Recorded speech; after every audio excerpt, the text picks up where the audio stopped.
Nitrogen चक्र।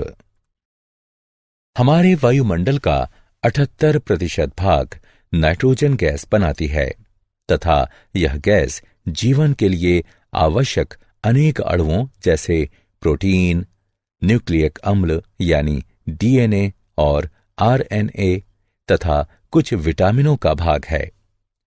Nitrogen alkaloid तथा urea में भी पाई जाती है।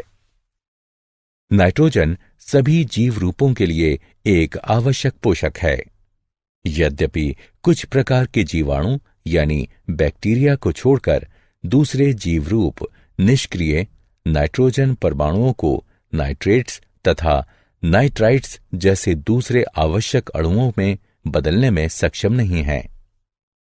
नाइट्रोजन स्थिरीकरण करने वाले ये जीवाणु या तो स्वतंत्र रूप से रहते हैं या द्विबीजपत्री पौधों की कुछ स्पीशीज के साथ पाए जाते हैं।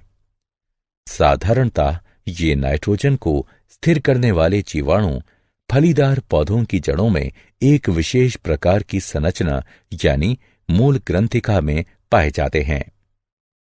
इन जीवाणु के अलावा नाइट्रोजन परमाणु नाइट्रेट्स तथा नाइट्राइट्स में भौतिक क्रियाओं के द्वारा बदलते हैं।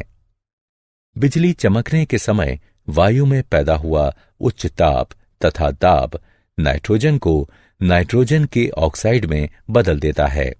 यह ऑक्साइड जल में घुलकर नाइट्रिक तथा नाइट्रस अम्ल बनाते हैं और वर्षा के साथ भूमि की सतह पर गिरते हैं तथा इसका उपयोग विभिन्न जीव रूपों द्वारा किया जाता है।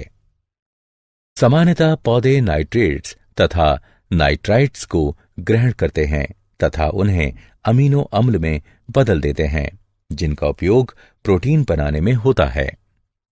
कुछ दूसरे जैव रासायनिक विकल्प हैं, जिनका प्रयोग नाइट्रोजन वाले दूसरे जटिल यौगिकों को बनाने में होता है।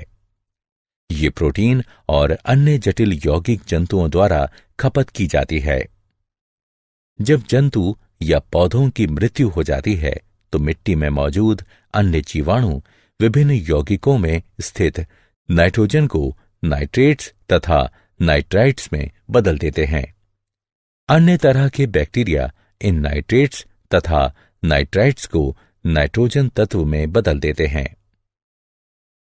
इसी प्रकार प्रकृति में एक नाइट्रोजन चक्र होता है, जिसमें नाइट्रोजन वायुमंडल में अपने मूल रूप से गुजरता हुआ मृदा और जल में साधारण परमाणु के रूप में बदलता है तथा जीवित प्राणियों में और अधिक जटिल यौगिक के रूप में बदल जाता है।